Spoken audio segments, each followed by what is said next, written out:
Hey my beautiful souls, welcome back to Finding with Jessie, the life coach. A big beautiful welcome to you all. If you are new here, my name is Jessie. I am a life coach and we do a little bit of everything on this channel, from becoming enlightened, aware, evolving, mental health, getting our spaces organized, to self-care, self-love, and just going towards living our best lives. So guys, today is all about the difference between stress and trauma.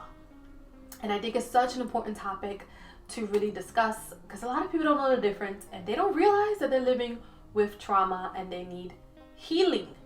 And the problem with that is that it creates so much havoc in people's lives and they don't realize it until all the chaos has stirred up, and then they're trying to figure out, how did this happen? How did I get here? And I see it a lot in my coaching practice. And it's funny because I never geared out to be a coach that specializes in trauma.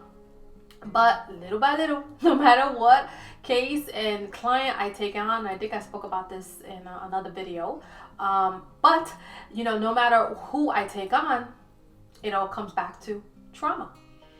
And so I think it's important that people understand and realize what they're dealing with. So let's talk about the differences. So first things first is that when we speak about stress only exists as long as the problem is also existing. So what that means is, when you take the problem out of the equation, so let's say you're dealing with a stressful situation and then that stressful situation ends, guess what? So does the stress. The stress should go away once the problem is removed, whether that problem is a person or circumstance, a place, a job, right? Whatever stressful situation it is. Once it's resolved, the stress that you feel should go away. It should disintegrate. Now with trauma, it's not the same thing. And a lot of people confuse it, because what happens is that after you deal with trauma, you wind up developing stress disorders like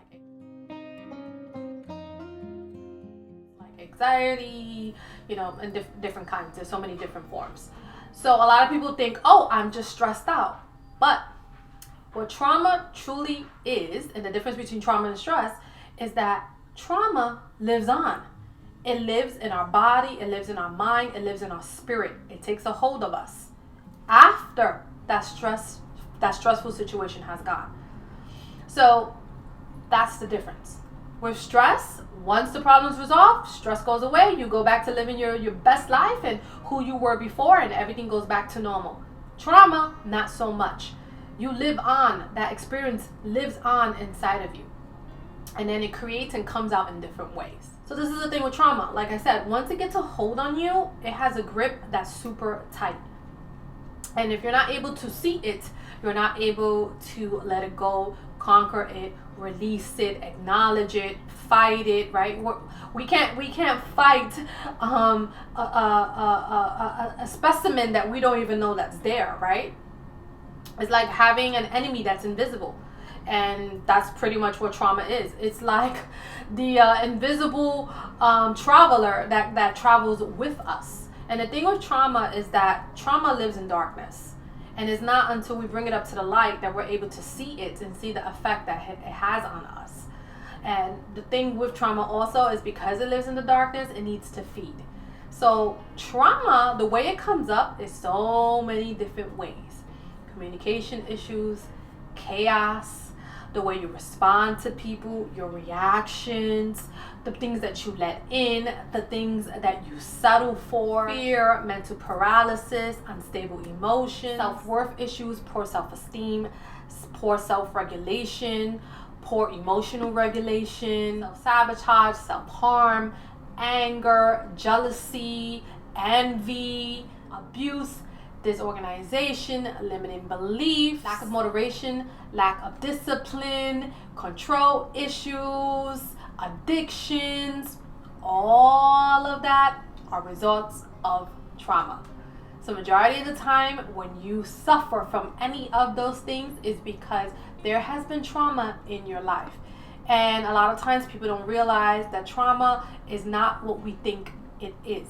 anything that affects you, that has been overwhelming in your life, that has taken a hold and you couldn't release it once the situation has gone on, boom, that's a trauma. Trauma is the result of any issue that separates you from becoming your true self, your spiritual self, right?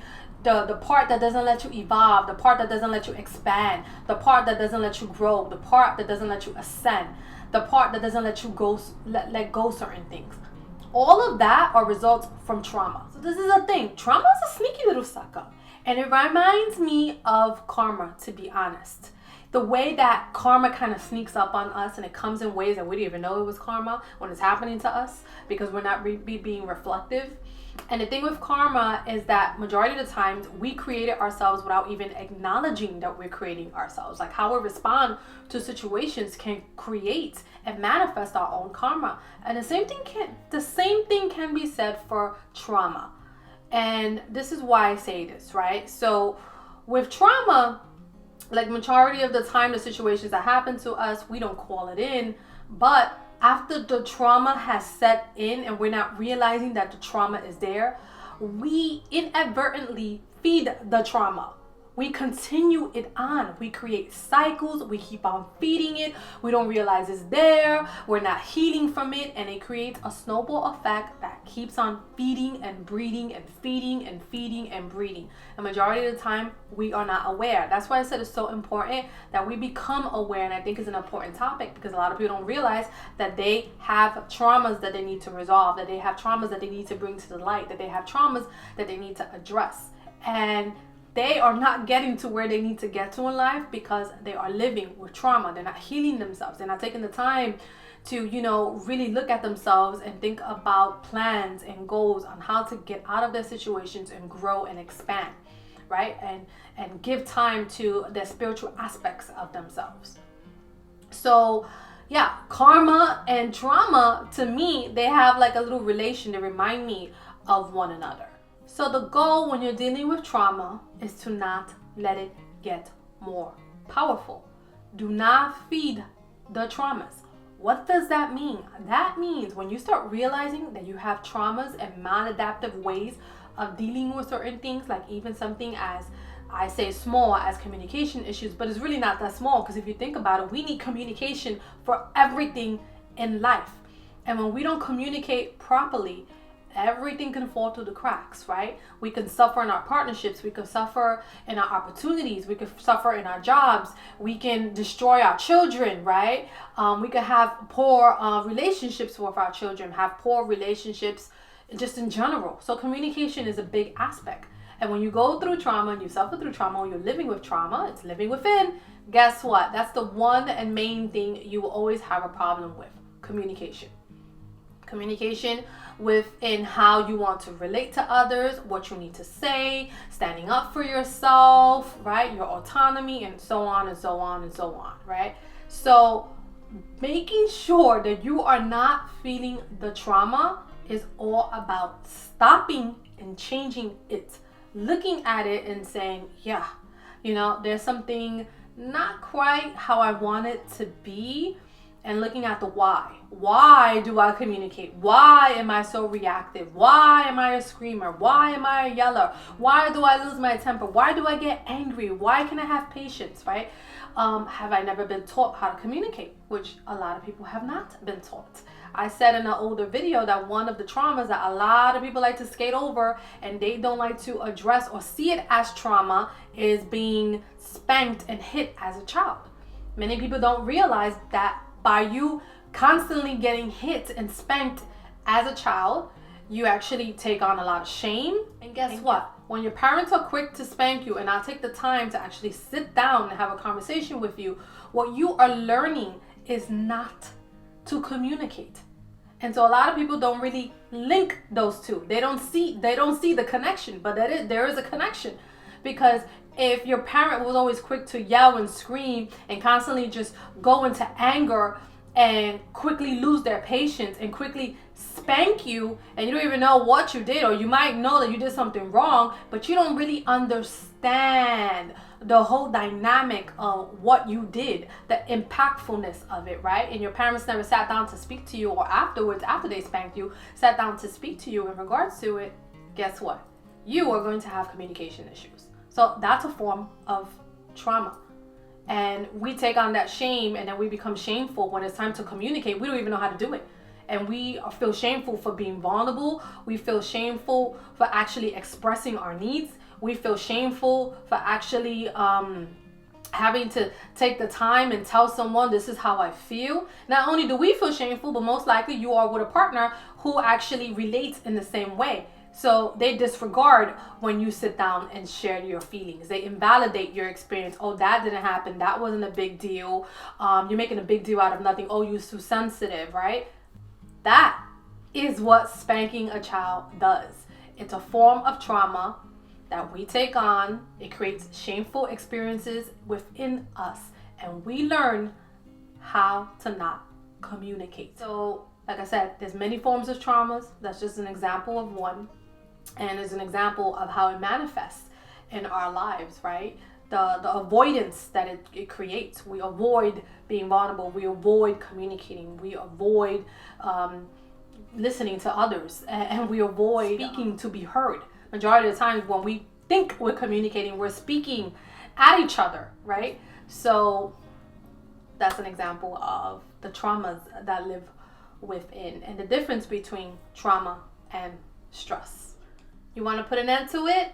You have to go within, do the work, do the self-growth, mature, go towards conquering and looking at maladaptive behaviors and how we choose to live our lives and things we choose to participate and say no more. I want to make a change. I want to be a different person. I want to live trauma-free. It all starts with self. You have to go and look at self, look at within. And majority of the time when you can't do that, then you need to seek someone that can help you do that. A coach, a counselor, someone that can help you do a good self-analysis and look at the blocks and the things that we cannot see. I said this before, because majority of the time we can't see, what we're hiding from. We cannot see our own darkness. So we need someone to, look, analyze, listen to our stories, listen to how we've been living our lives, right? Look at different parts of our lives and say, well, why are you unhappy? How did you get here? And then follow that line, follow that story, pull it out and say, here, this is what you need to focus on. You want to make sure that it's not stealing your light, you're living in your light, and you're going towards achieving everything you want to achieve. Don't let your traumas stop you from getting the life that you deserve and living your best life. That's all I have for you guys today. I hope this was an eye-opening video for some people who need it and some people who are going towards self-growth and self-expansion and wanting to change some of their maladaptive ways. And I will see you all in my next one. Kisses and smooches to you all.